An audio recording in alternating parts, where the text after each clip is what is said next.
Bayangkan dua negara besar Tiongkok yang GDP-nya 20 triliun dolar dengan Amerika yang GDP-nya 25 triliun dolar saling serang perang militer. Tiongkok yang merupakan negara produsen dunia nomor 1 dan Amerika negara pengendali informasi teknologi dan energi nomor 1 di dunia berperang secara militer. Akankah hal ini terjadi? Maka yang pertama-tama dilihat paling gampang adalah sifat pemimpin nomor 1-nya saja. Biden yang partainya suka perang dan sering cari perkara, mau perang dunia pertama, Demokrat partainya yang memasukkan Amerika ke perang dunia pertama di zaman Woodrow Wilson, Franklin Delano Roosevelt di perang dunia kedua, Lyndon B. Johnson di perang Vietnam, krisis ekonomi, krisis politik di tahun 98, hajar Indonesia pakai economic hitman-nya adalah era Clinton, hajar Bung Karno diganti Pak Harto, era Kennedy dan LBJ, Lyndon B. Johnson, semua dari Partai Demokrat. Sementara pemimpin Tiongkok yang doyan perang hanya Mao Zedong, melawan Chiang Kai-shek sejak tahun 1928 hingga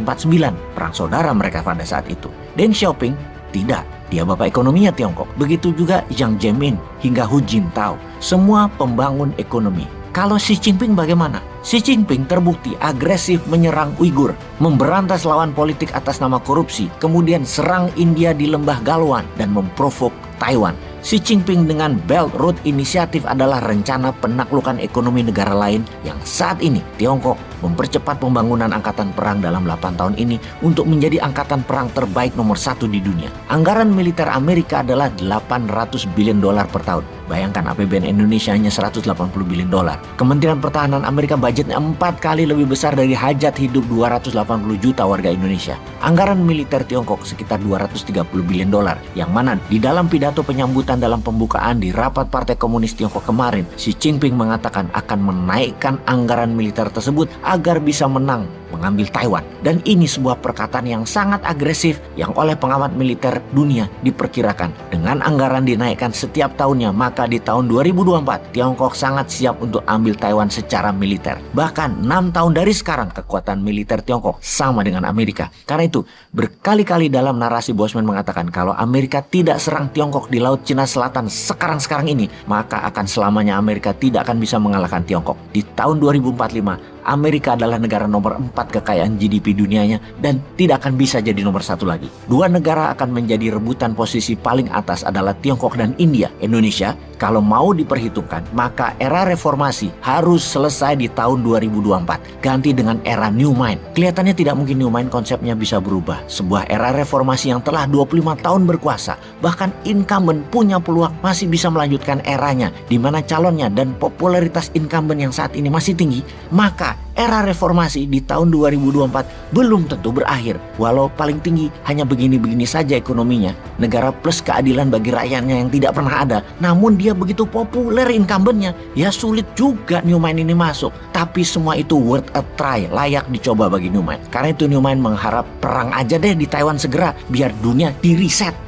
Kita lihat peluang perang di Taiwan sekarang. Ini bukan perkataan Bosman, namun Antony Blinken yang mengatakan. State Secretary-nya Amerika atau komando ketiga pemimpin tertinggi Amerika dalam chain of command-nya Amerika yang mengatakan bahwa Tiongkok akan mempercepat aneksasi penggabungan Taiwan dalam satu Cina. Kalimat Blinken tepatnya adalah Tiongkok saat ini menggunakan cara damai mengambil Taiwan segera. Jika cara damai tidak berhasil, maka akan dilakukan dengan cara menekan dan ancaman.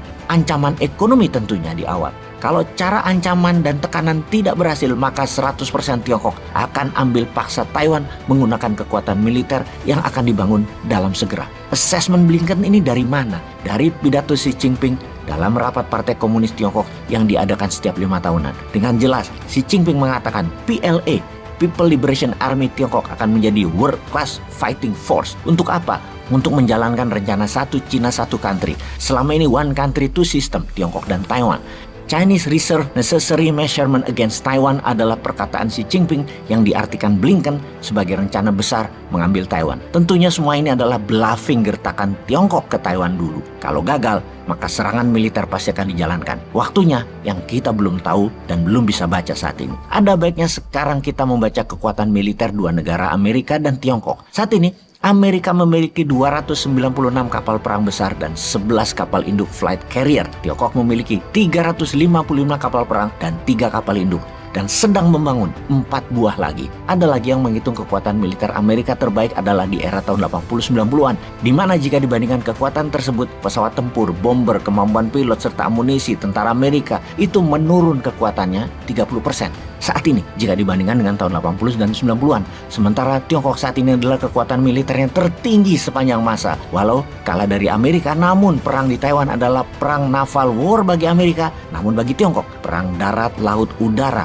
Karena jaraknya hanya 200 km selat Taiwan yang memisahkan Taiwan dari daratan Tiongkok, lebih mudah Tiongkok memenangkannya. Lalu bagi Indonesia bagaimana? Di tahun resesi, di tahun inflasi, di tahun harga-harga tinggi dan semakin mahal, ditambah perang semakin mendekat, apa rencana membuat Indonesia untuk menjadi negara nomor 1 di dunia di atas Tiongkok, di atas India, di atas Amerika di tahun 2045? Mana? Masa hanya opsinya perpanjangan jabatan atau ganti presiden doang sih?